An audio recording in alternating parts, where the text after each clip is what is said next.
Just like the street lights lit this town, like a fire in a blaze, gotta burn it down. Can't be afraid to leave this out. We got this far, don't know how. I see danger in your eyes. They know we'll burn down the night. Coming just like the sunrise. You know that we're gonna light it up tonight. We're gonna light it up tonight. We're gonna light it up just like the sunrise. We're gonna light it up now.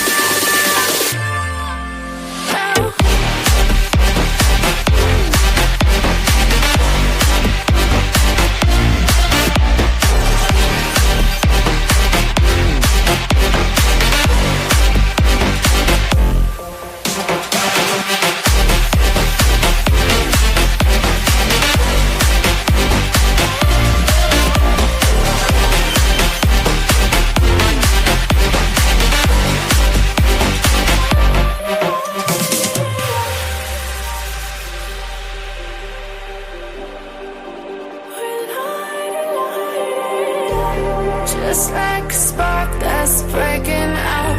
Can't make a stop, can't turn back now. We know that there's no room for doubt. No, we can't turn back now. I see danger in your eyes. They know we'll burn down the night. Coming just like the sunrise. You know that we're gonna light it up tonight. We're gonna light it up tonight. We're gonna light it up just like the sunrise. We're gonna light it up now.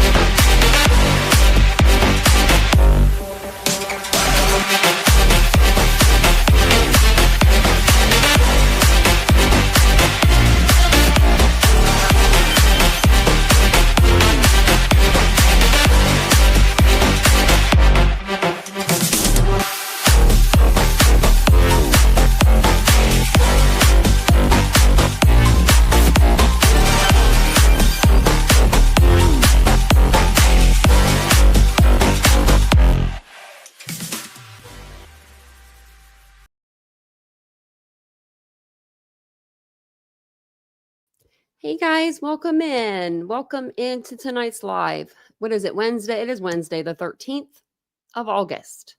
It is going by quickly. The summer is. We're almost to fall. I saw pumpkins today. Can you believe that? Pumpkins.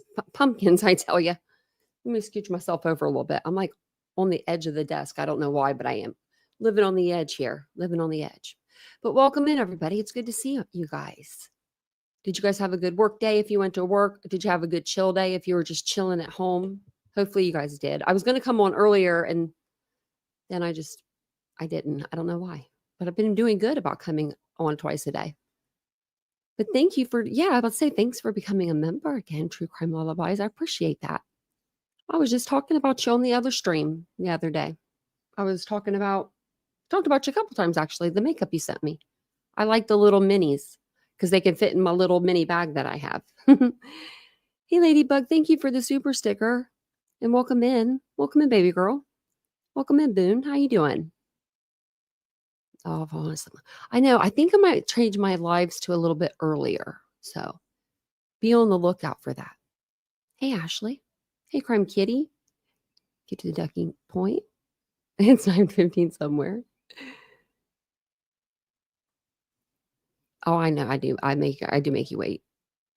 Sometimes I feel like I could come on earlier, and then other times I'm rushing around, which I mean, that was literally tonight. I was rushing around because I have the dogs and they were just right before the live, right before I unmuted, one of them, the gray one, was growling at the brown one. And I'm like, oh my gosh, I'm going to have to go on the live with them growling at each other, but they're doing good. How's everybody else doing? 3-minute countdown. I know. I do make you guys do a 3-minute countdown. That's not too bad, I don't think. Hey, Catherine. I don't know if I said hi to you. I don't think it's too bad. Some people say it is, though. They're like, why is your countdown or your intro so long? I'm like, oh, I'm sorry. And then other people ask me what the song is. So I think it works out. It's an even balance. Hey, ATX, welcome in. Willows is here. Hi, Willows. I'm here. Crime Kitty said I like it when she says that. Hey, Petunia. Hey, Petunia. Hey, Ishi. How you doing, Ishi? Did you get any rain? We got rain here. I'm like, for real? Wait, I thought it was going to be a nice day, but those clouds came overhead and I was like, I guess I ain't going to the pool.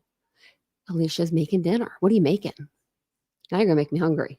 Ladybug, thank you for the $4.99 super sticker. You're awfully kind. Thank you so much. Thank you. Hey, Dawn. It's very nice of you. I know. I wasn't ready either, baby girl. I looked at the pumpkins. They were cute. They were ceramic, and I'm all about like the ceramic pumpkins. And they were gray, like a charcoal gray, and then like a teal or something. I don't know. I forget. And then they had two like tan ones. And I would have got three because I like things in threes. But I was like, don't do that. They were only $1, but I was like, don't do that. You walk away from the pumpkins. So I did. I walked away from them.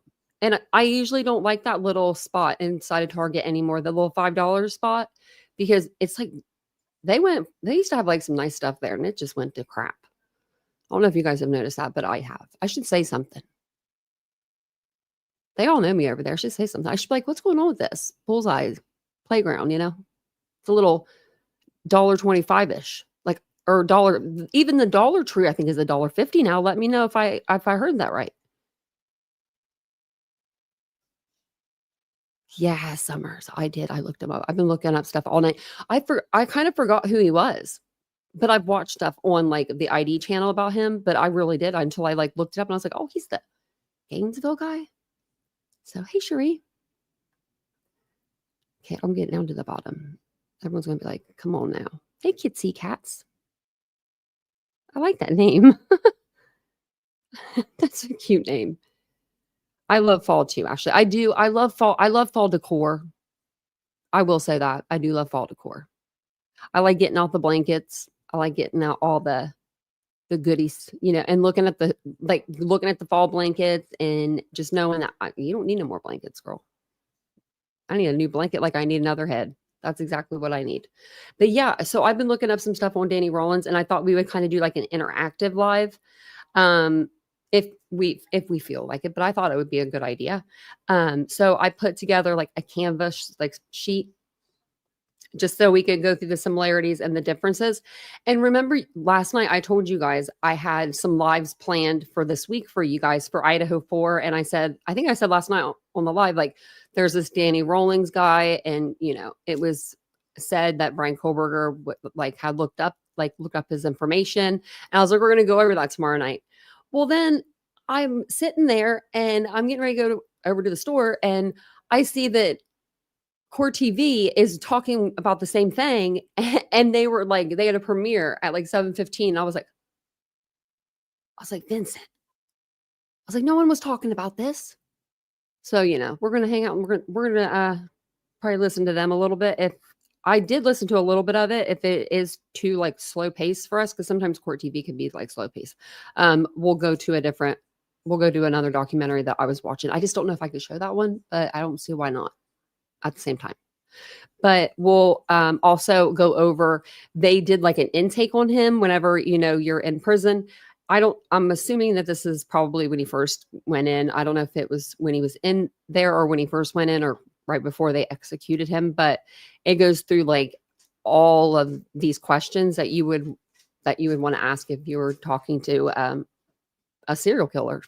So we'll go through that and that will help us with like the similarities and the differences as well. If we need like, a little spreadsheet. So, oh, Ashley, I'm sorry. Oh man. Wish I could help you with the pain because that pain's like no other. I can feel you there. Okay. Well, thank you guys all for being here. If you guys don't mind, take a second, hit the like button. If you don't know who I am and you're like, who is this girl? She hasn't introduced herself yet. I'm Tanya, or TitaniumBuilt. You can call me either or. I don't prefer one over the other. So, but thank you guys for being here tonight. I do appreciate that. I really do. So I'm going to actually pull up some pictures really quick so I can show you who everybody kind of is. And I'm going to read over some stuff. That way you guys know who we're talking about. Because when they first said Danny Rolling, I was like, who? I even looked up his book. He did have his own book written. He wrote it or he co-wrote it. I looked up page 118. I don't see any connection, but I should drop that in the chat for you guys, the link, if you guys want to read that. But Danny Rolling was born Daniel Harold Rolling on May 26, 1954, and he was executed on October 25th, 2006. He was a serial killer known as the Gainesville Ripper. He murdered 5 college students in Gainesville, Florida in August 1990, terrorizing the town and sparking widespread fear. His rampage inspired the Scream film franchise, which I didn't know that until last night. So apparently the mask or whatever for the Scream character was inspired by this guy. I don't see it. I don't know if it's supposed to. Let me know what you guys know about that. Because I've loved the Scream movies back whenever, I was younger. I just didn't know that it was related to him. But Danny Rolling's troubled childhood included abuse at the hands of his father, a Shreveport police officer. He developed a history of criminal behavior, including armed robberies and voyeurism. In November 1989, he committed a triple homicide in his hometown of Shreveport. He killed Julie Grissom, her father Tom, and her nephew Sean. He later confessed to these murders. Shortly before his execution in May 1990, he attempted to murder his father by shooting him. Nice guy, These are his the students that he killed. So in August 1990, Rollins moved to Gainesville, Florida, and targeted students as they returned for the fall semester. So his victims are here. Sonia Larson, 18, and Christina Powell, 17. It was their first year University of Florida students. They were murdered on August 24th, 1990. They were both. So Larson was stabbed to death, and he essayed and stabbed Powell. Christina Hoyt was 18. She was a Santa Fe college student. She was murdered on August 25th, 1990.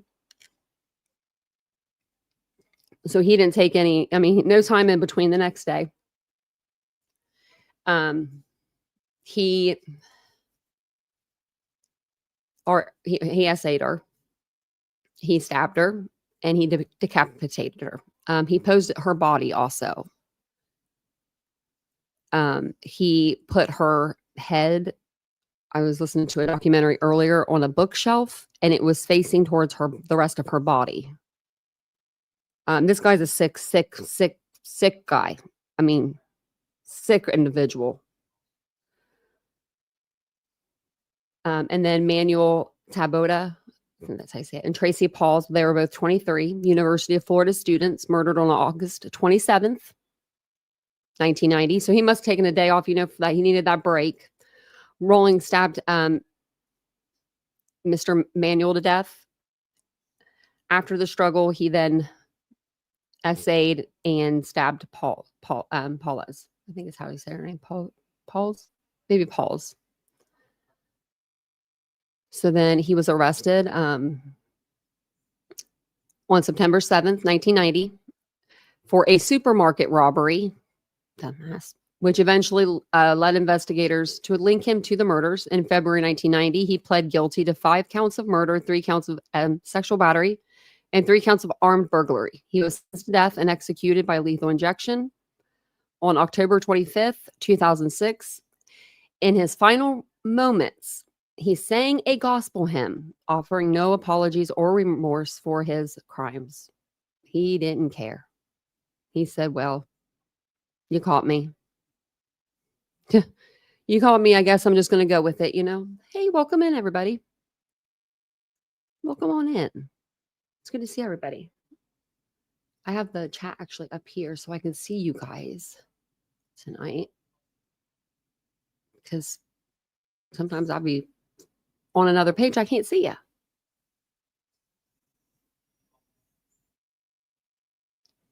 Hey, Diane. Hey, Mary Beth. Hey, Amanda. Welcome everyone in. Hello. Oh my gosh. I'm sorry to hear that, Amanda. Really sorry to hear that.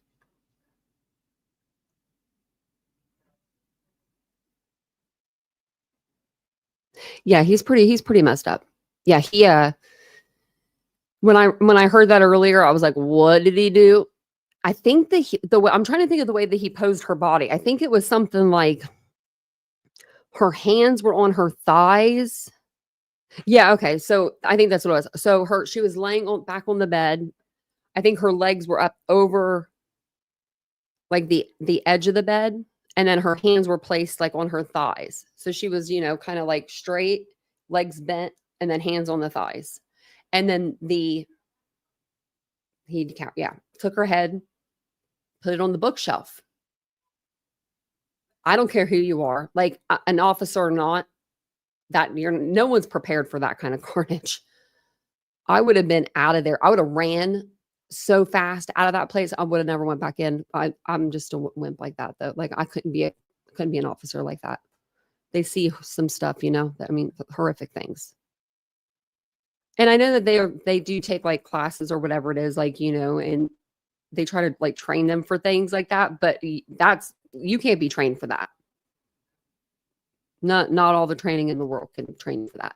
So, so far, just by, reading those things, Kohberger has never, we know of, he didn't decapitate anybody. He didn't essay anybody. But similarities are, that there was multiple women and then one male. Well, actually, there was two males because the three people four males because he murdered the three in Shreveport. But if you're just thinking of the College Park murders, then, one male and the rest were all girls. And I'm wondering why Bryan was looking. I mean, why he looked up to this guy in particular. I mean, because I've been reading about him. I mean, I can see it, I guess. I mean, like, he's pretty freaking scary. But there's him again. He actually pled guilty the day that he was supposed to go on trial. Just like Aiden Fucci. Remember him? I was so mad at that kid that when he did that, I about fell out of this chair. It wasn't this chair. It was a different one, but still. In March 94, a struggling actor and screenwriter named Kevin Williamson became engrossed in a news program about a drifter who terrorized the town of Gainesville, Florida, with the murders of 5 college students over 3 days in August 1990. Sorry, guys. It's toothpaste in my hair. That's bad. Well, at least I brush my teeth. Sorry, I shouldn't be laughing as I'm reading this, but that's just kind of funny to me that I would get that in my hair. It says Gainesville, Florida, where the murders of 5 college students over 3 days in August 1990. Now, I'm sure that I don't remember this case, but I remember hearing about this, like, way later on like ID or something. And I remember thinking like those college students must have been scared to death, just during that period of time where they didn't know who it was before they caught the guy. I mean, I would be afraid to walk out of my apartment. So it says, spooked, he hammered out the screenplay for what became Scream, the successful 1996 fright flick that was celebrated for its knowing winks at horror films, tropes, and breathtaking new life into the genre.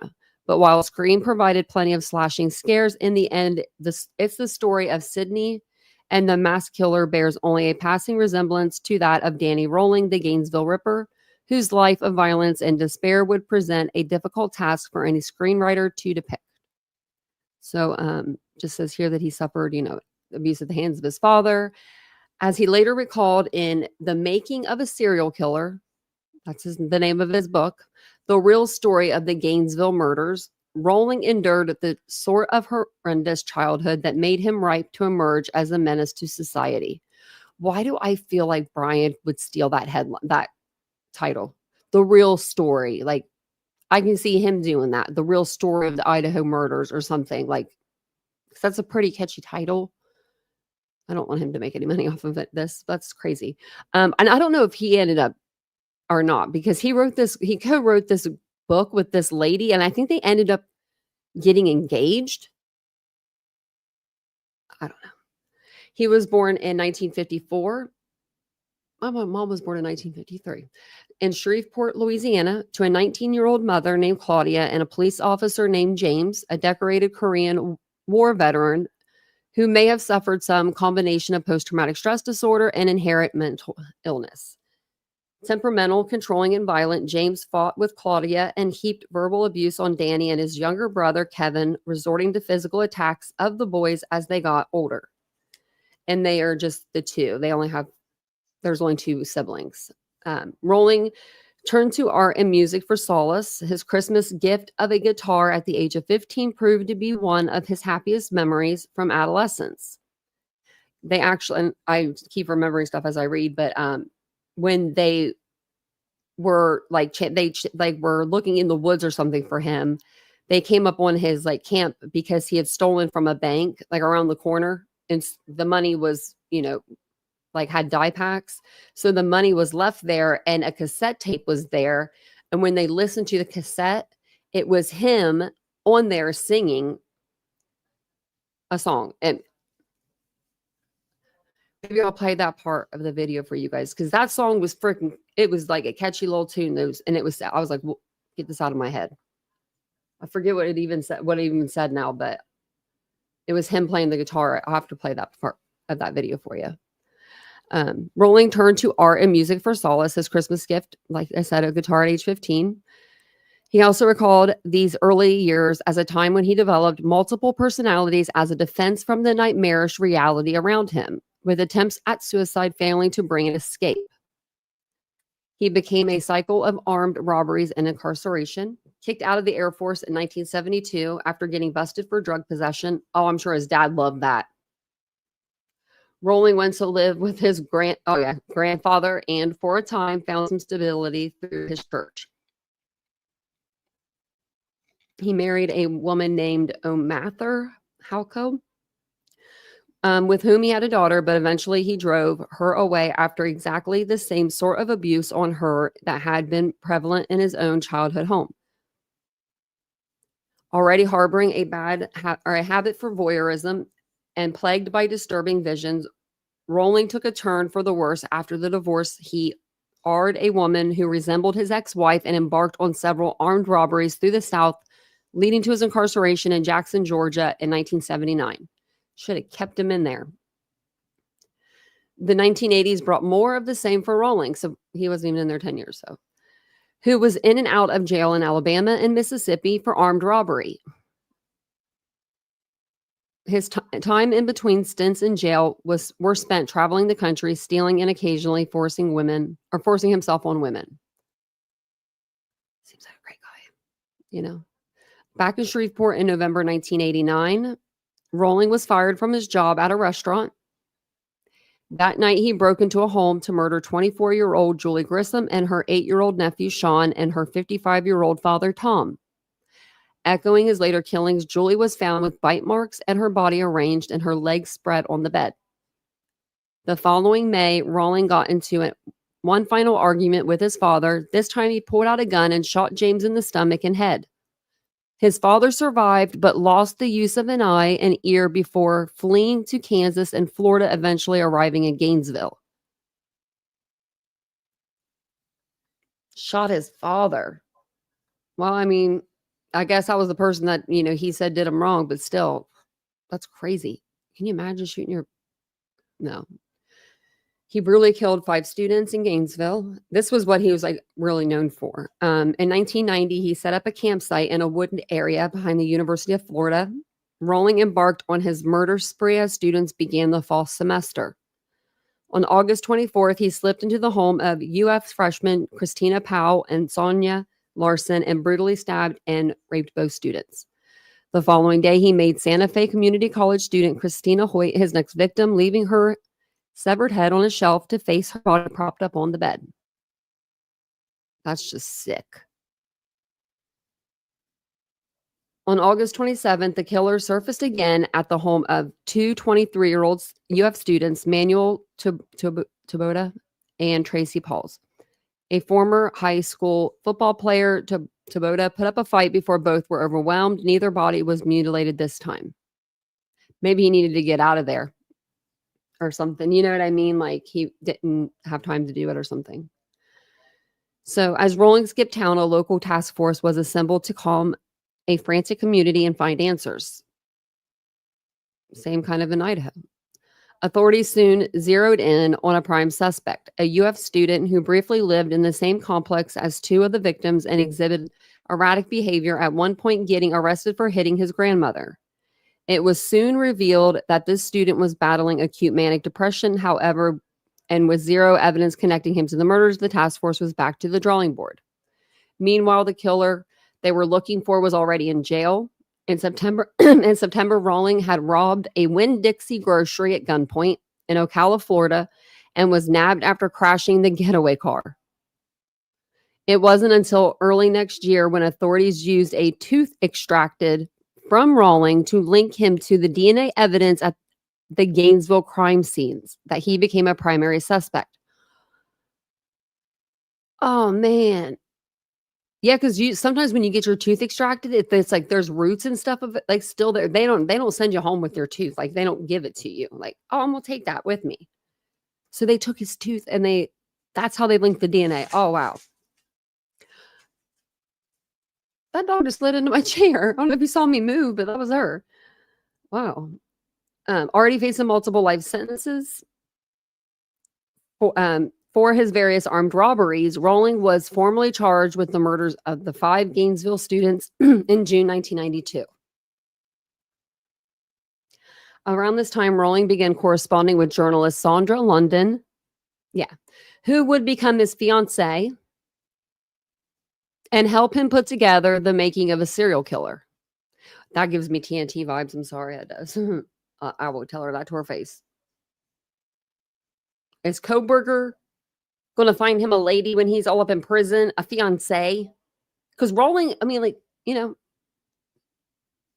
he was put on death row for a reason. So it says that he's corresponding with her and then, fiancé helps him put together the book. And while he had pled not guilty, he used fellow inmate Bobby Lewis as his mouthpiece to confess to the murders. In February 1994, before the start of his trial, actually, it was pretty funny because he was in the room and he's whispering to this other guy and the other guy's talking for him. Just kind of like Bryan Kohberger. He never did want to talk for himself. It was always Ann Taylor. But the cop looks at him and he's like, "Is that right?" and he was like, Danny was like, "Yeah, that's true." And like before he could take those words back, they were just already out there, right? And he was like, "Oh, well, I guess I'm going to, And that's when he started the trial. He was like, "I'm better go ahead and say I'm guilty." So in February 1994, just before the start of his trial, Rollins abruptly changed his plea to guilty. To determine the sentence, jurors listened to testimony from his mother, who recounted the abuse the defendant had received at the hands of his father, and from a psychiatrist who described an alternate personality of Rollins named Gemini, who drove him to his sadistic acts. Gemini. It was Gemini.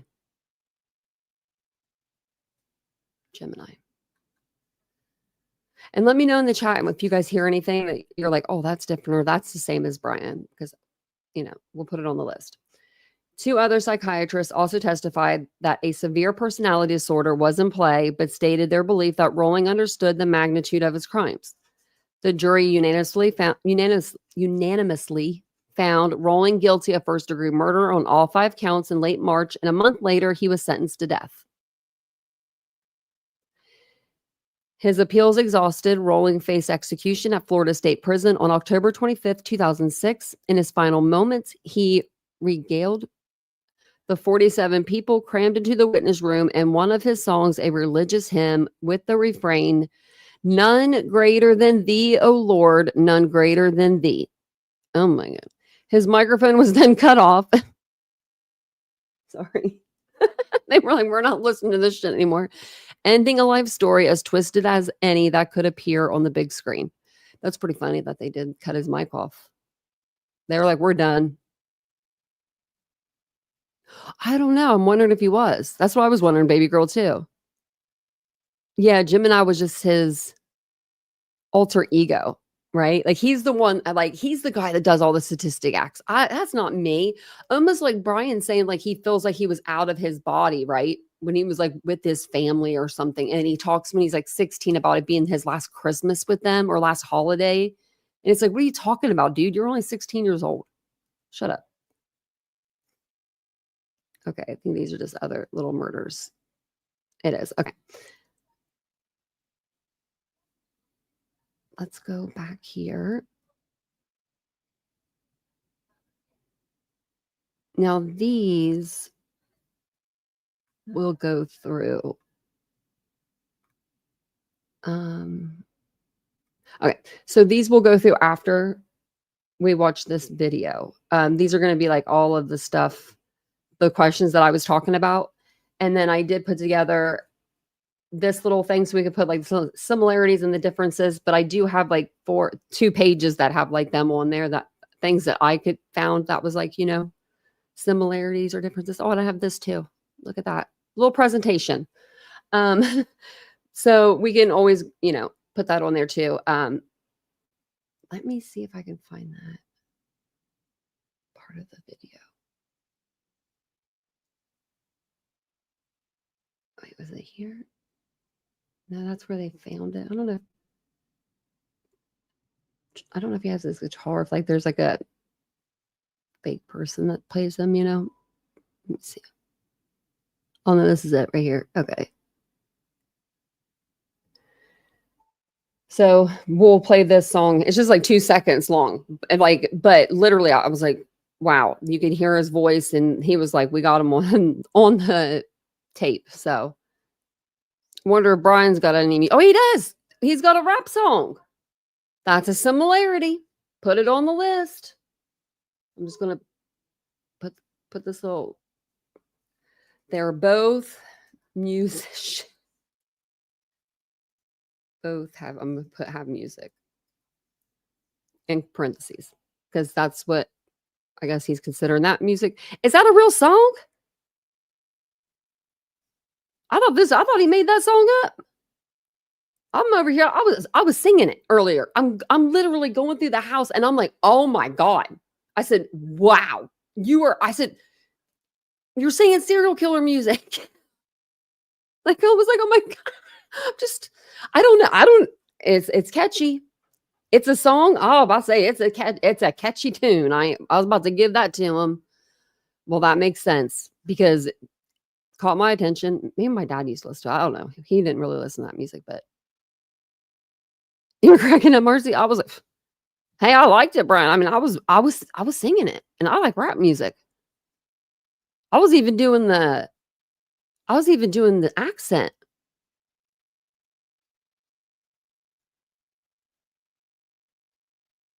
Oh, thank you. Thanks, Ladybug. It says, okay, it says Teal Super Chat. I thought I did one at least.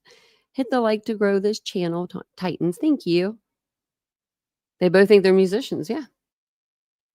I like Bryan's song better, but I can't play it because the background music is copywritten, but I'm gonna learn the song.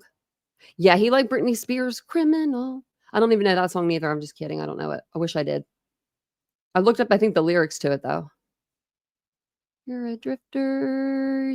I don't really know. So I was making up words as I was like walking around the house. And I'm like, good thing I'm here by myself. I was like, Vincent would leave. The song and the accent. I was doing it both. I should have recorded that. I should record those things, you know, because they're pretty funny. Okay. Well, thank you guys for being here. We're gonna play this. I'm gonna play some of this, if it's too like, slow of a speed for everyone, let me know in the chat and we'll do something different. But I did notice that they're doing the same thing that I was doing tonight. And I was like, what are the odds of that? I would have never believed it if I didn't tell you guys last night what I was doing. Which, speaking of which, tomorrow night, we're going to go on a little journey. We may have, I may have, I don't know, an idea about the K-bar, the K-bar knife. So be prepared for that for tomorrow, just in case you see someone else doing it. I'll be like, oh my gosh. But we'll play this. It's like 45 minutes long. So we'll play a little bit of this and we'll talk through it. And then we'll talk through the different like things that I just showed you, that little chart. And that tells us all about, Danny Rollins. So thank you, Maga Mama. That's really sweet of you. Thank you. Actually, I think I can go on the other screen and do it. Yeah, I can. It's so much easier just to go on the other screen and hit the little hearts. Okay. Thank you guys for being here. If you don't mind, take a second, hit the like button, and we're going to listen to this and we'll, pause it as needed. But it's going to give you a better understanding of the case too.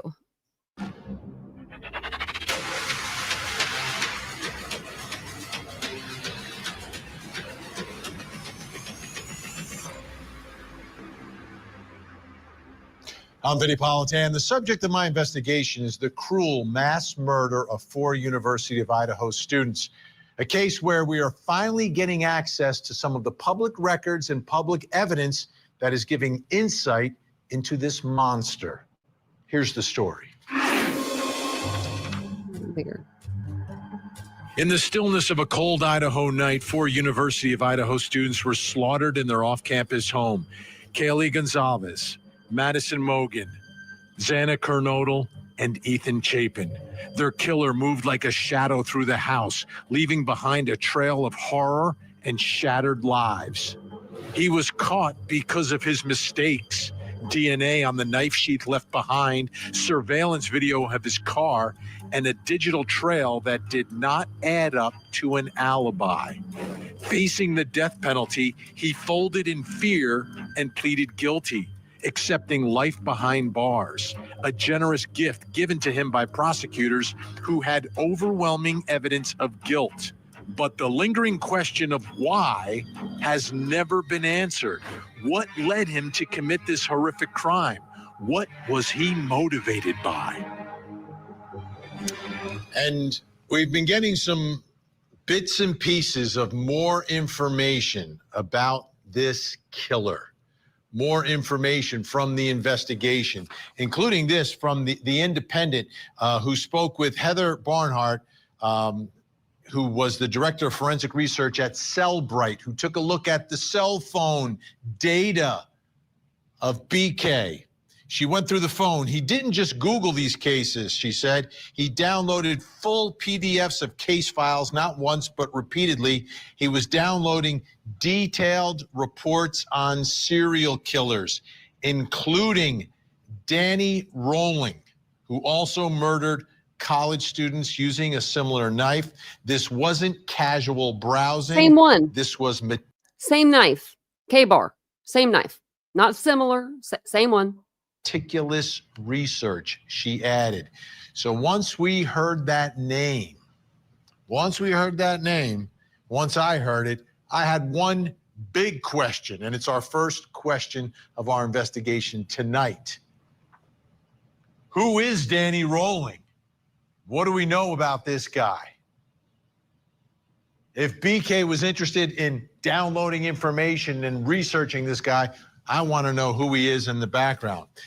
Here to help answer that question tonight is the Deputy Editorial Director at People Magazine, Jeremy Helliger, and he worked at the University of Florida student newspaper during these cases and killings, and his roommate knew some of the victims of Rollins. Also with us, Rod Smith, who was the prosecutor in the Gainesville Ripper trial. He's also a former state attorney for the 8th Judicial Circuit of Florida. Gentlemen, thank you so much for being here.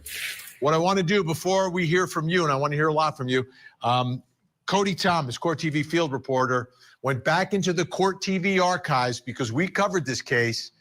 Yeah, they did. They covered this because I thought about playing like the the opening statements, but they were so long for like the prosecution and the defense. Actually, why were they so long if he pled guilty? It's weird. To take a look at and learn a little bit more about Danny Rolling. They were like an hour and a half. I'm just a human being like anybody else. I mean, we're all capable of terrible mistakes and being led astray from a path, from a good path. I once was on a good path. That was a jailhouse interview from Danny Rolling, otherwise known as the Gainesville Ripper. In August of 1990, Rolling sent a shockwave of fear through the community in Gainesville, Florida, home of the University of Florida, when he brutally murdered 5 students, 4 from UF, and 1 student who attended Santa Fe College. Even though this guy, no, he started doing stuff in, what was it, 1989? That's when he committed the triple homicide, which I'm sure he did stuff before then too. He said, I never did nothing. Yeah, and when you hit adulthood, yes, you did. You went running. You didn't. You did it all. Bank robberies, supermarket robberies, murders, R's, posings. I mean, all of it. the murderers' victims at that point seemed to be college co-eds. As a matter of fact, that did not make the community feel any better. So we had a lot of people that, I forgot how many thousands of calls. We had the Gainesville Police Department, please come by their home and check out their back door, check out their yard. It was literally more calls than we could handle. In total, there were 4 female victims and 1 male victim. Freshmen Sonia Larson and Christina Powell were roommates at UF, as well as students Tracy Paulus and Manny Taboda, who also lived together. Krista Hoyt went to Santa Fe College. Reports state some of the female victims were raped and mutilated before being stabbed to death. He even decapitated one of his victims and posed some of them in sexually provocative positions before leaving the scene. An inmate held in jail with Rolling testified during his 1994 trial about things Rolling had told him behind bars. He said he had entered the apartment. So he discovered one girl sleeping on a couch. And he noticed some stairs leading, looked like up to another room. He followed those stairs. And he came upon another girl sleeping in a bed. He said he had to make a decision there on which girl he was going to rape. So he had to kill one outright. And he made a decision there and killed the girl in the bed upstairs sleeping. Did he tell you how he killed her? He stabbed her through the back with a knife. Did he tell you what kind of weapon in specific he used? Yes, sir. What was it? So a Marine issue K-bar. Did you ever have any conversations with him about why he used that weapon? Yes, sir. What did he tell you? He said that knife, K-bar, was a killing knife. That's what it was made for, designed for. But Rolling was not immediately on Florida police's radar. It wasn't until they received a tip from Rolling's hometown of Shreveport, Louisiana, about a previous 1989 triple murder that investigators began to look closer into Rolling himself. Similarities in the way those victims were killed, their post-mortem treatment, and DNA evidence all led back to the Gainesville Ripper. I think we drew something like 1,000 to 1,500 samples of blood during that time. We found in the Marion County jail, which is the county just to the south of Gainesville, only about 30 miles away in Ocala. We found an individual in jail there that was from Shreveport, Louisiana. His name was Danny Rolling, and he voluntarily gave us blood and pubic hair. Oh my gosh. gosh. He was from Shreveport and had placed himself, just from what he had told the initial investigation, he placed himself in around Gainesville at that time. That was enough, particularly since he was from Shreveport, Louisiana, to want us to look at him. Rolling was eventually taken to trial and charged with the 5 Gainesville murders, along with the 3 murders back in Louisiana. And after several court proceedings, he confessed to all 8 killings. What we're asking is that you render a verdict to Judge Morse that puts Mr. Rolling in a cell. You close the door, you take the key, you lock it, and you throw the key away. That's what we're asking for. That's the basis for our mitigation. That's the end result of what we hope to accomplish by our mitigation. All we're asking you to do is to let the Almighty determine when it is appropriate for Mr. Rolling to die. Those defense efforts were denied as Danny Rolling was eventually convicted in 1994 and sentenced to death for the 5 gruesome Florida killings. But even then, the victims' loved ones still struggled with the outcome. It's not over. It will never be over for us. Mom said that until she's 6 feet under, that's when it'll be over for her. And I have to say that I think that that's how I feel about it. Danny Rolling was executed by lethal injection in a Florida state prison in 2006 at the age of 52. In a jailhouse interview before his execution, he expressed shame for his actions and pointed the finger at his troubled upbringing and loss of faith as the source of those actions. Because it was ingrained into me when I was a child. Home was not the place I wanted to be. It was the place I wanted to be as far away from as I could, but I was a kid. So I started walking the streets at night. And the night sort of like accepted me. It was like a friend. It was like an entity. It was like, it wasn't just the sun went down and the moon came up. That's a similarity. Kohberger liked to go for night drives because he couldn't sleep, or his neighbor said he was up cleaning all night. She couldn't sleep because, you know, he'd be cleaning. Similarity. Okay. What'd I do? Oh, okay. Wow. Jeremy, I'll begin with you. Working at the Florida Student newspaper during all of this. If people ask you, who was Danny Rolling? How do you answer that question? He was a monster. And the thing that made him so terrifying is, unlike Kohberger, where you look for a motive, why did he commit these heinous murders? With Danny Rolling, there really was no rhyme or reason. It just felt, even at the time, it felt like the murders were so random and anyone could be his next victim. And the fact that it was stretched out over several days, it just made you feel like, you were a target waiting to be attacked. And I think that's what made it such a terrifying time to be a young student in Gainesville. Rod, you ended up being able to get this guy onto death row. He paid the ultimate penalty for the ultimate crime. Who was Danny Rolling? Danny Rolling was a classic psychopath. As you already noted, he had killed 3 in a brutal murder in Shreveport before he ever came here. We later determined, over a course of time, he'd also been a serial rapist in several states. Rolling, I mean, I've said this so many times in the past, he did it because he enjoyed it. He loved it. He loved the power of it. If Danny Rolling were out for one more day, he would do it again. It was what drove him. The way he would describe in such detail, and even tried to market, as you know, some articles in which he described in great detail the horrific acts that he perpetrated. He not only loved doing it, he loved reliving it. He told several, well, at least 2 that I remember specifically, inmates, he described in great detail what he had done. And it described kind of the sexual power that it gave him. And I mean, one of the most startling moments in the trial was probably when one of his fellow inmates, Rusty Benstead, it was suggested that Danny was exaggerating his sexual contact and the way that he had contact with one of the victims. And Rolling's response had been, you know, when they think they might live, they'll do anything.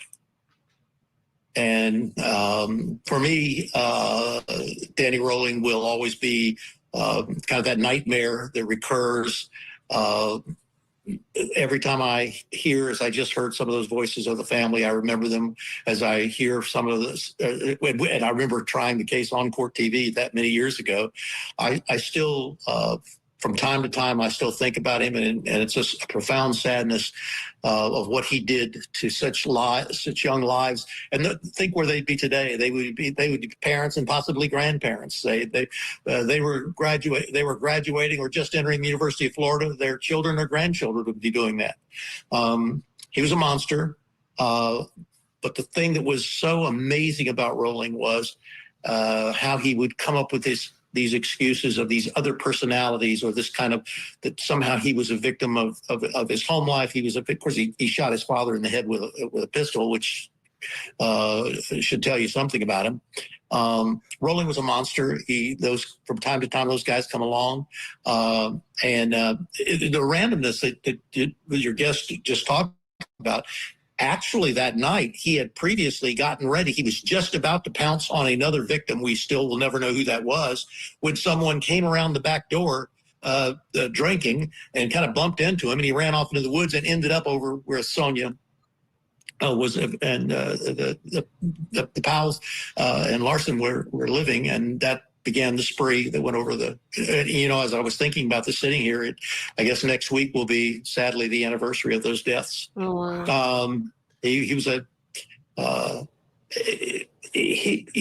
fun thing about Rolling, he could really change his look. He had this chameleon-like of it. He would kind of come into the courtroom sometimes looking kind of meek and mild, like he was just, very, and yet we know that the way he presented was anything but that. He was in control, and he was a monster, and it wasn't enough for him to kill. He kept them alive, and he tortured them, and their families had to live with that, and those who still remain still live with it, I'm sure.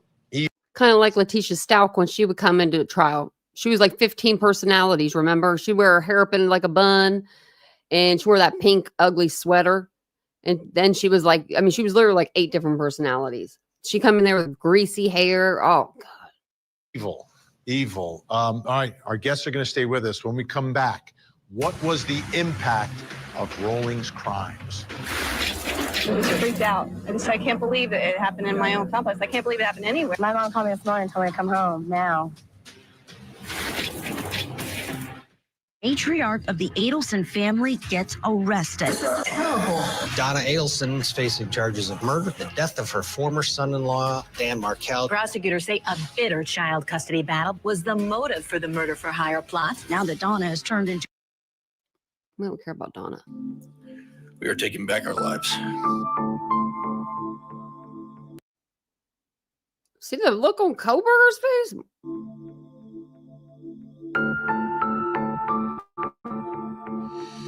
We saw inside the courtroom, and we sort of lived it through our coverage of the case, the impact of BK's crimes on that community out in Moscow, Idaho. And you saw and you felt what the families have been through when they gave their victim impact statements. I want you to take a listen now. We go back in time, or no, we're going to go to Idaho. Back in time after the murders, but before BK is caught. Take a listen to what folks were talking about on the campus. It just hasn't been the same. A lot of people have been really sad. We're all just trying to weather the storm and trying to get back into some semblance of happy spirits. It's kind of like a little ghosty. Everyone's on edge, quiet and stuff. You don't see everyone as talkative, like chatty, as like social as they used to be. I think of North Idaho as a pretty off-the-map type of place, pretty safe place, very family-friendly, and to have 4 murders and then the guys just running around on the loose is a little unnerving. There's like a ton of security now, so guys driving around town and there's like police everywhere. Now, there were some students that left for Thanksgiving break, never came back, and didn't come back. It was that fearful. So tonight we're taking a look at Danny Rolling, who was one of the killers that BK had researched, and they found these searches on his phone, and we're taking a look at his crimes as well. And that brings us to the next question in our investigation, which is about Rolling. What was the impact of Rolling's crimes? Still with us to help with our investigation, Jeremy Helliger and Rod Smith, who was the prosecutor in the Gainesville Ripper trial. Jeremy, you're on campus working at the paper at that moment. Take us back there. What was the immediate impact of these crimes, and what was some of the more long-term impact as you see it? Well, the feeling that a lot of us students had was a feeling of not being safe. The beginning of the fall semester was always such a joyous, celebratory time of year. And to have something like this happen, it just really puts it into a different focus. And it's almost like a loss of innocence, because when you're that age, when you're in your late teens, early 20s, you kind of think of yourself as invincible. You don't think of your mortality. But when you're hearing about something like this happening in your neighborhood to people who are your age, it makes you think about the fact that, oh my goodness, this can happen to me. And even after the person is caught, even after the initial terror subsides, you're still sort of looking over your shoulder. Mm-hmm. You're still sort of, turning on lights when you get home, thinking, is someone waiting for me? So it really had a really short-term and long-term mental and emotional effect on a lot of us. I like that big like board or post or whatever they had of all the victims' names. That was really nice. Rod Smith, you prosecuted him. Was there anything positive that was taken away by law enforcement through the investigation and perhaps learning anything here that would help in the future? Was there any sort of silver lining in this horrific case? Well, I think that that certainly one of the things that I was proudest of being part of, we're divided over everything from time to time. I never saw a community come together anymore. And the law enforcement community, it wasn't whether it was the Gainesville Police or the Sheriff's Office or the Florida Department of Law Enforcement. It wasn't, it's our turn, it's what we're doing. It was always, what can we do? Great cooperation. It was incredible. I would say that for all of the participants, or for most of the participants at least, it was a great learning experience. I mean, we weren't talking about a case that was solved overnight. It was a long time before we were able to, and there were some missteps along the way, as you would expect. There was great pressure to find somebody, and there were missteps that were taken. But I think overall we learned a great deal about how to cooperate and the value of cooperation in law enforcement. I also thought that kind of on a side note, we made great progress in, we resisted releasing all of the photographs. The press sought them, the media sought them, both the legitimate media and some media was not so well intended. And we fought very hard in the courts to keep the idea that a family has privacy rights in the remains of their children and their loved ones. And later that resulted in the Dale Earnhardt bill, which was passed and has been followed in many states. So I do think that victims also were given a kind of a new level of protection. The other thing is, I thought that it was one of the first times where we had victims that, because we had entered a new age of victims advocacy, and so victims played a very big role in terms of being able to speak out and to speak to the court, talk to the court, and participate in, frankly, the final decisions. I know that in the Idaho case, they made a different decision, but in my case, in our case, I never felt that anything other than the death penalty was on the table. It just couldn't be. Proportionality is the idea of, okay, I have to compare this case to things that I'm going to do in the future, or I may do in the future. I don't know what a great point. They had. What a great. He's like, I'm not living next to the guy. That was the judge. Great point, Rod.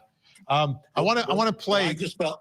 Go ahead. If you didn't do the death, I just feel like if a serial killer is not the person that you execute, then what's your standard for the person that you would execute? So that was an easy decision. Yeah. I don't mean it. I'm sorry, I paused it again, but I love me the state of Florida. Love me the state of Florida and Texas and Louisiana. I think it's Oklahoma. One of them too.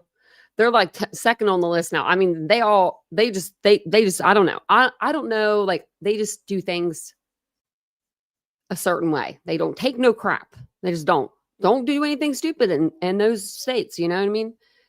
They will perp walk you in Texas. I love that. I love that more than anything. When we were covering the Matthew Guerra and the what was her name? Something Soto.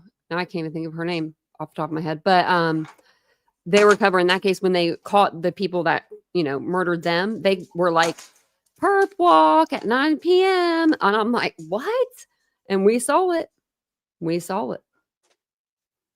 was following the laws. I thought it had to be interpreted and followed. Right. If your state has the death penalty, Not to see what her name was, that if bothers not me. the serial killer, then who? Right. Great point, Rod. I want to take a listen because Jeremy, we're going to take a listen to some of the students and the investigators Savannah. from back then in the moment. Yeah, Savannah. Telling us what they were feeling. I'm just freaked out. I can't believe it happened in my own complex. I can't believe it happened anywhere. Very nervous. It's scared. The thing is, in my apartment, we have the 4 girls. All 4 of us are brown hair, petite girls. All 4 of us have moved out of our apartment and are living with my roommate's parents in Ocala. I'm leaving tomorrow. I'm not waiting for another body to show up. School is hard enough to think about all the classes you have to take, and to have to worry about some maniac at the same time. It's just it's too much. My mom called me this morning and told me to come home now. And I'm hoping that they discover who's doing this by the weekend. And if that's not the case, then I'm going to bring my daughter home till this is solved. Gainesville is just turning into a city of terror. We had a serial murderer. We had 40,000 potential victims. He was loose in Gainesville, and he was bent on killing. By Wednesday, Gainesville's in pretty much a state of panic. You couldn't walk around Southwest Gainesville without being stopped and questioned as to your activities, where you were going. So, Jeremy, I can't imagine what everyone was going through, but looking back at it now, having been on the campus, and, you know, college is such a great time to do so many things and meet great friends and get ready for life. How big of a part of your college memories really is taken up by this case and this killer and what happened to those poor victims? It's a huge part of my life. And I don't think I realized how much of a long-term effect it had on my life until a little later. And especially now, because true crime has become such a massive genre, whenever I hear stories that take place on college campuses, it always takes me right back to that time. And I still have that feeling, you know, if I'm walking on the street alone late at night and I hear something behind me, I still get that, like my heart will start racing. And I think it can be tied directly back to that experience because it was the first time that I really had to face something like this. And I think it was the same way for a lot of other students because it's a time, you know, we're there in college to learn, but we're also there to have a good time, to hang out with our friends, and to be given this heavy dose of reality right in the middle of that experience is obviously going to have long-term ramifications. And to this day, I can still see I remember when the police released the first sketch of the suspect, and I can see that face so clearly, and I still see it in my dreams sometimes when I close my eyes at night. Man. So that just shows you how this experience lives with you for so many years. That's really awful. And I like his accent. Jeremy Helliger, appreciate you sharing your story. Thank you so much. Rod Smith, great to see you. Incredible work in this case. It's never easy. I know how tough prosecuting is, but a case like this, amazing job. Thanks so much, Rod. Great to catch up with you. Up next, was BK inspired by Danny Rollins? Do you notice how bad Bryan Kohberger 163214 looked? It like, what? Do you hear that? That's my dog playing. Oh my goodness. She's like going ham on that toy out there. She's like jumping up and down. She's being funny. It just made me laugh. But no, like, I mean, from his first court appearance to his last court appearance and everyone in between, right? Like all the suits that we saw him in, all the hideous ties that Ann picked out, every single one of them ties were so ugly. I don't know if she did that on purpose or not. I think she did. Those were really ugly ties. But he like, he went through like this phase of like, where he was going like through his little GQ era with his little suits and stuff, right? Looked like he had gained weight to me. Like I thought he looked like a healthy weight. And then all of a sudden it was like a fast decline. So I think it's probably because he knew he was guilty and he knew his time was coming to an end, but just wanted to point that out. This guy, same thing, kind of. I don't know if that was.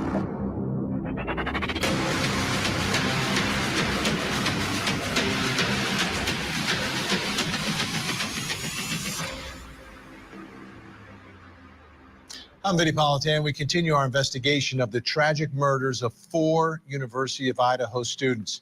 Their killer is locked up for life, but now for the first time, we're learning about the public evidence and getting new insight into this monster. Here's the story. In the quiet college town of Moscow, Idaho, horror struck when 4 University of Idaho students, Kaylee Gonzalez, Madison Mogan, Xana Kernodle, and Ethan Chapin were savagely murdered in their own home. The killer stalked them, moving silently through the dark, armed with a fixed blade knife. The brutality was staggering. Multiple stab wounds, blood seeping across bedroom floors, and signs of a frenzied attack. Where does this evil come from? The killer studied criminology. Who was he interested in? Was it the notorious serial killer Ted Bundy, or maybe the Gainesville Ripper, Danny Rolling? Both notorious for killing female college students. Look at that smile. The killer has admitted to his crimes, but has never admitted his motive. And we've been talking about Danny Rolling, one of the serial killers that was researched by BK. So let's go back in time to that trial and listen to Rod Smith, who was just on the program, give part of his closing argument. He's got life sentences that he's facing in Ocala, life sentences that he's facing in Hillsborough County. This case is about what he ought to pay for these crimes. Because as bad as that life of violence is, as bad as those judgments are for what he's done before he ever got here, they pale in comparison to what he did in Gainesville, to what he did to Sonia, to what he did to Christina and Krista and Tracy and Manuel. Prison's simply not enough. He was evil. And that brings us to the next question in our investigation. Was BK inspired by Danny Rolling? Was this the motivation, the inspiration, this particular killer? Joining us to help answer that question, clinical and forensic psychologist and author of The New Evil, Dr. Gary Brucato is with us. Also joining us, news director, reporter, and storyteller from EastIdahoNews.com, Nate Eaton with us. Great to have you both here. I just wanted to go through some of the similarities that seemed obvious, but I want to kind of put them out there for everyone. We begin that the victims, both of these killers killed college students, mainly young women. Then we look at, what were the killers outfitted with? And this was kind of eerie. You take a look, as a knife, mask, and gloves, but it's the same K-bar knife that was used. Similar masks were used. Breaking in, they both broke into residences to commit their murders in college towns. They both entered through the kitchen too. Both ended up pleading guilty in these cases. The Gainesville Ripper, though, there was a trial for whether or not he should get the death penalty. BK got a plea deal, and then in the investigation and the prosecution, it was DNA. That was some of the key evidence in both cases. Nate, so when we look at this, Nate Eaton, BK was researching serial killers. It's come to light that Rolling was one of them, but we don't know how many and to what extent yet, do we? We don't know how many, but we know that he liked Ted Bundy. And there's that photo that came out, I believe, after the trial or right before or after the plea agreement of him wearing that hoodie, matching a photo similar to Ted Bundy. And he had been also listening to true crime podcasts reportedly, and he was obsessed with this type of material. Obviously, he was a student studying this type of thing. The other interesting thing, Benny, to me is you had Rolling, who was linked to previous homicides that you talked about earlier on in the show, and maybe had some sort of stalking type of behaviors. Bryan Kohberger visited that home or at least the area of the home some 24 times in the months leading up to the killing. So in a way, was he stalking somebody there? As you mentioned, he hasn't said the motive. He hasn't said the 100% connection between him and the people that were in that home. But there's another similarity between these two. Let me ask you, Dr. Gary Brucato, the one thing that struck me was the K-bar knife, like the same exact knife. Now, I don't know how common it is for killers to choose a knife like this, but what are your thoughts? I know you've taken a lot of time to really take a close look at this, about whether or not Danny Rolling, the Gainesville Ripper, provided the inspiration or part of the inspiration for BK. Well, I think there's something else that's important to realize that Danny Rolling had in common with Kohberger, which was an admiration for Bundy. When Danny Rolling was asked in the early 1990s about his motive, his answer was that he wanted to be infamous like Ted Bundy. And realizing that Rolling also was sort of impersonating Bundy is very important, because then the question becomes, what do these two killers that were both being studied by the same individual have in common?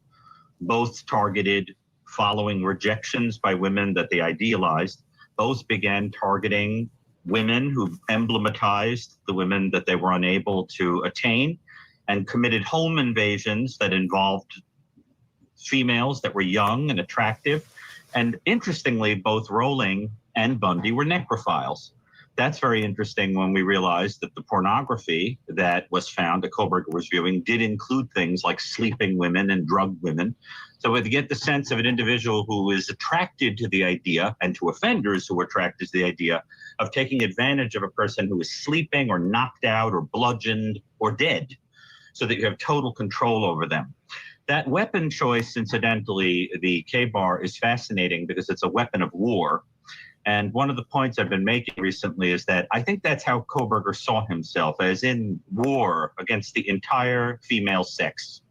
Anyone who happened to be of the female sex was like wearing the uniform of that team, and therefore was his enemy. And I think he saw himself as kind of delivering a blow to the women of the world. When we realized that these two serial killers had sexual motivations and hated women, it doesn't seem to be too far of a leap to start to speculate about what Kohberger was probably impersonating.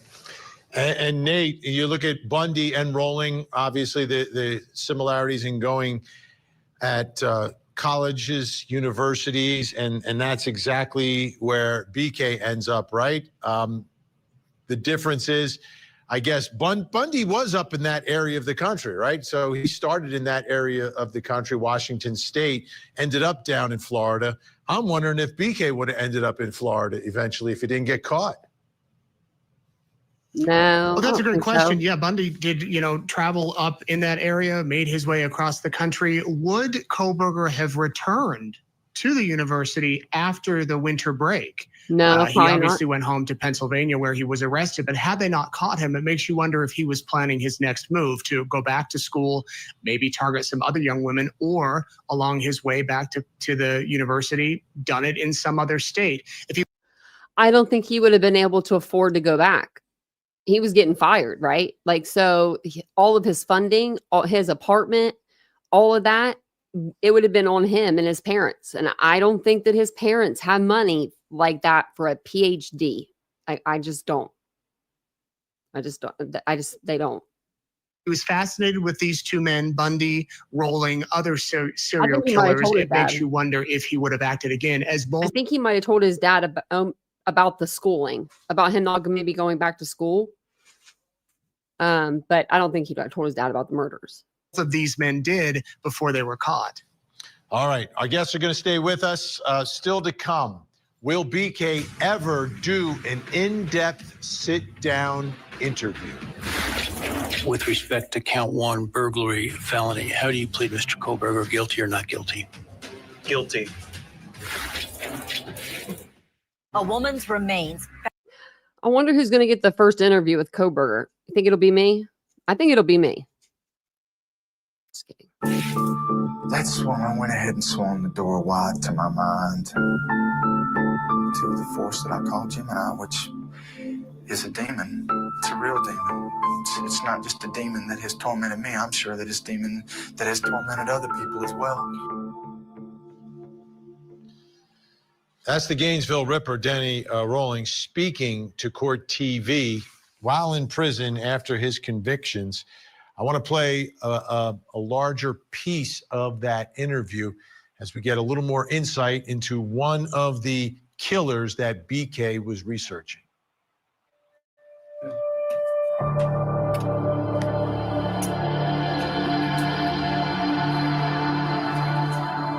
I'm just a human being like anybody else. I mean, we're all capable of terrible mistakes and being led astray from a path, from a good path.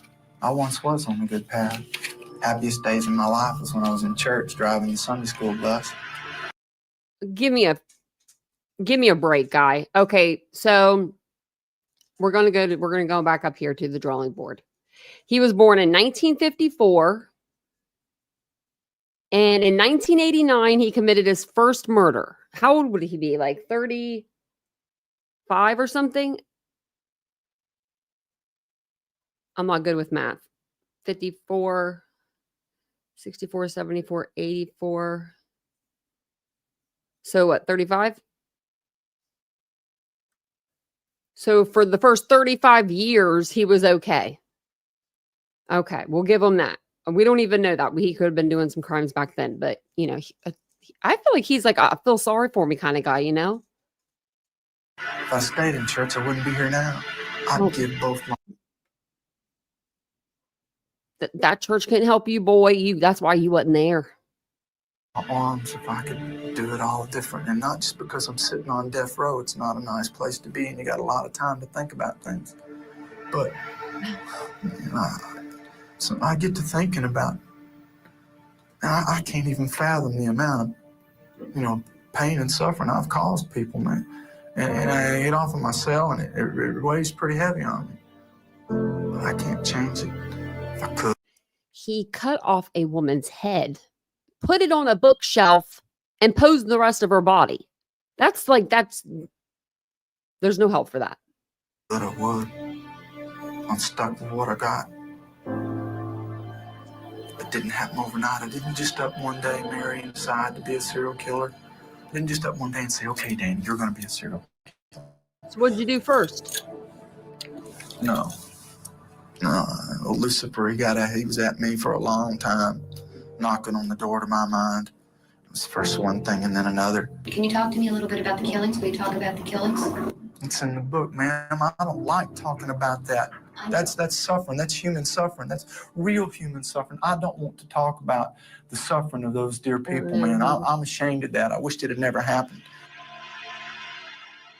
Now, does he wish it never happened because he wished he wasn't in jail on death row?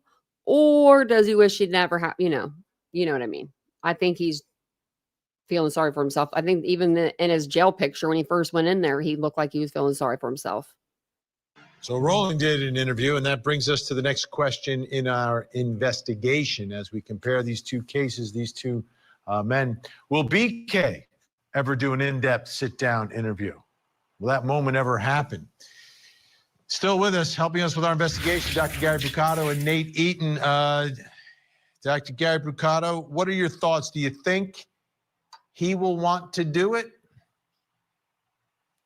Well, first of all, watching that clip of Danny Rollins, it sickens me because Danny Rollins exemplified that sort of slick, phony, I've had a religious conversion and my heart has changed story that you sometimes get, I can't talk about the murders sort of with these people that are actually relishing the attention and are trying to manipulate who they're talking to.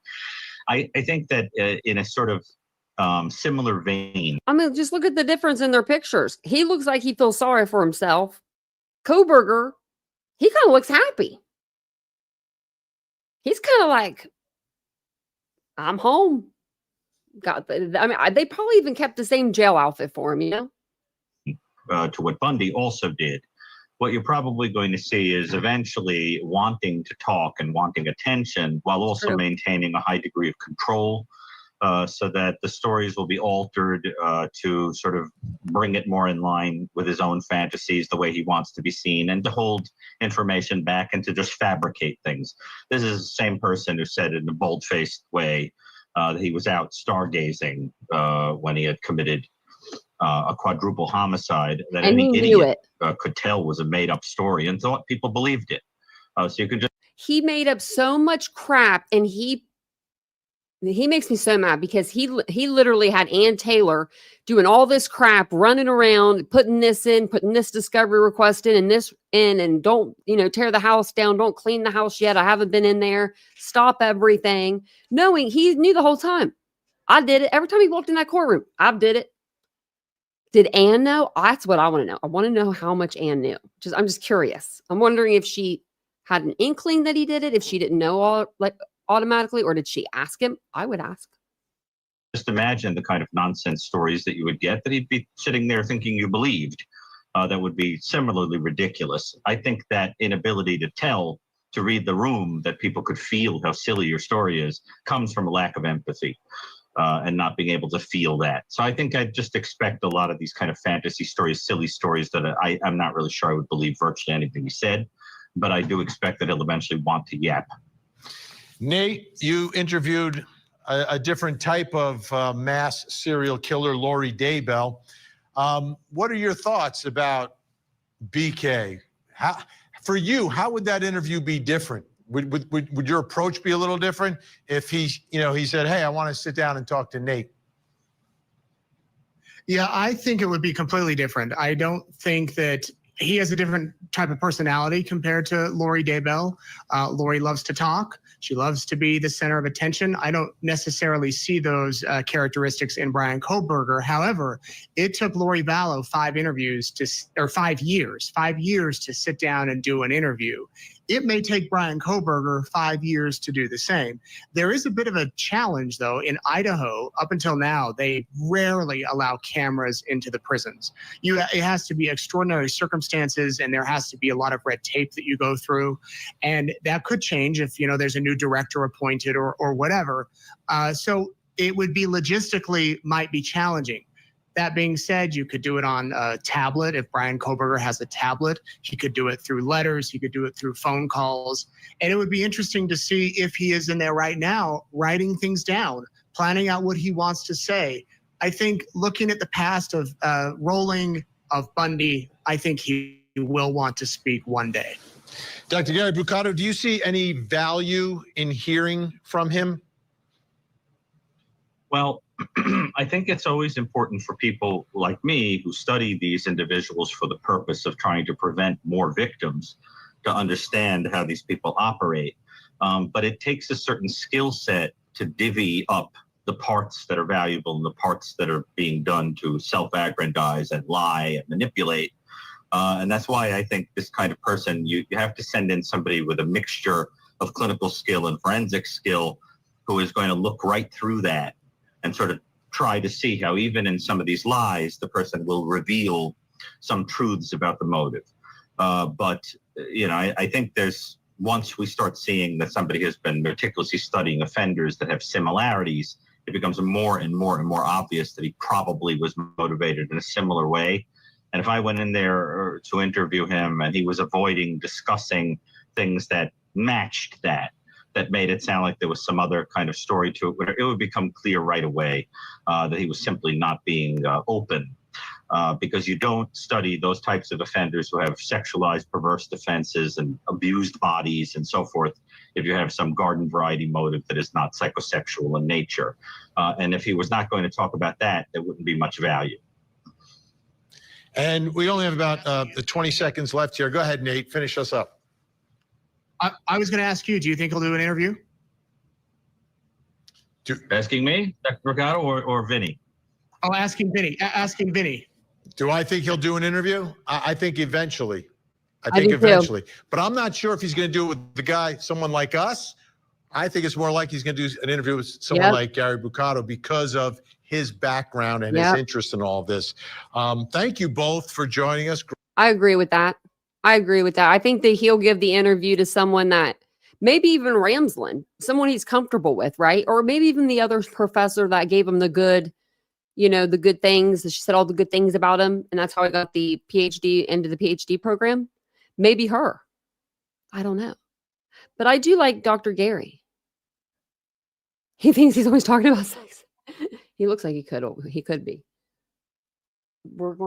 It's going to happen. So it was raining really bad earlier and I forgot I don't want to say her, name or like look at her, but that big horse thing I have that right here.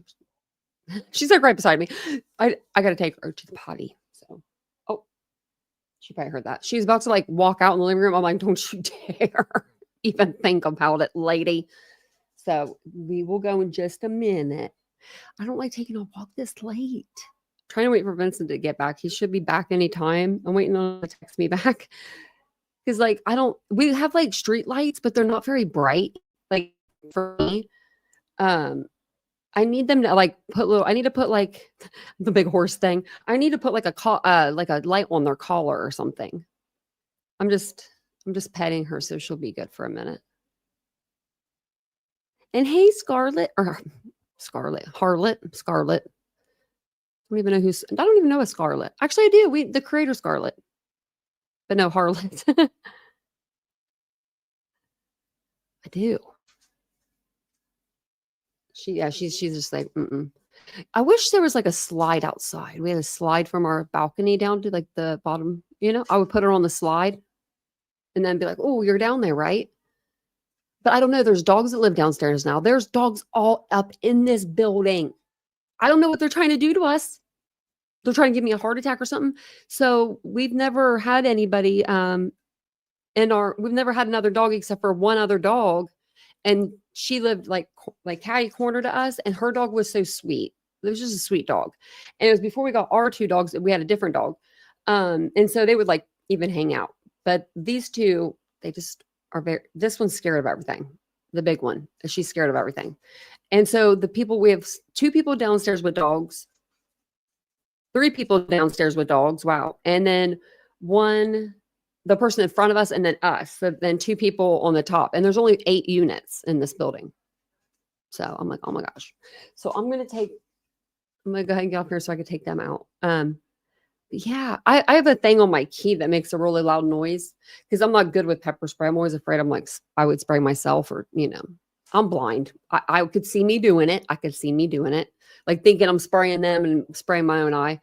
So I have this keychain thing that you can either pull it or you can do something else to it. After I look at it, I'll remember. And it'll the sound is deafening. So if anyone hears that, Vincent knows to run if he hears that sound. Yeah, I like Dr. Gary. Oh, so yours don't want to go. My one does.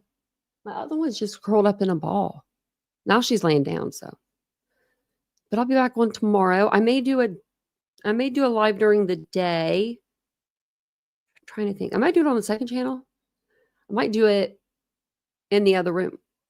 And I might do wear my wireless mic and stuff. Because I was sitting here and I don't like sitting here for the other lives because let's move around a little bit.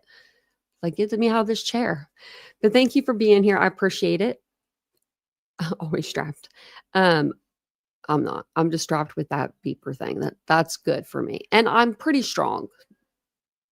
Yeah, I'm really strong. And my dog would probably bite. Actually, my dogs would bark and bite before anybody could get near me, right? Because so, I'm cool.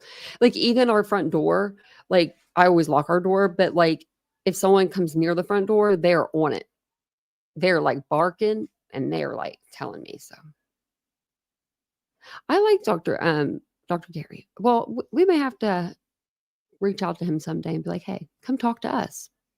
But thank you guys for being here. Thanks for everybody for supporting the channel. Thanks for the super chats, the memberships, all that stuff. I really do appreciate it. It does help.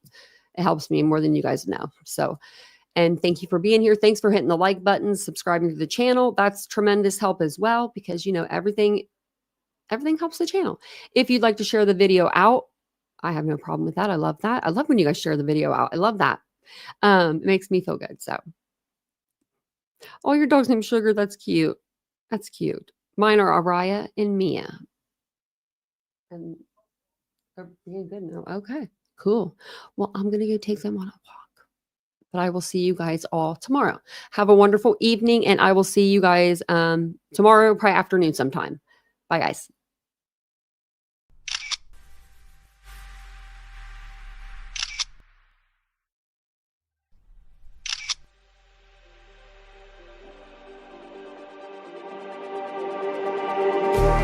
Just like the street lights lit this town, like a fire in a blaze.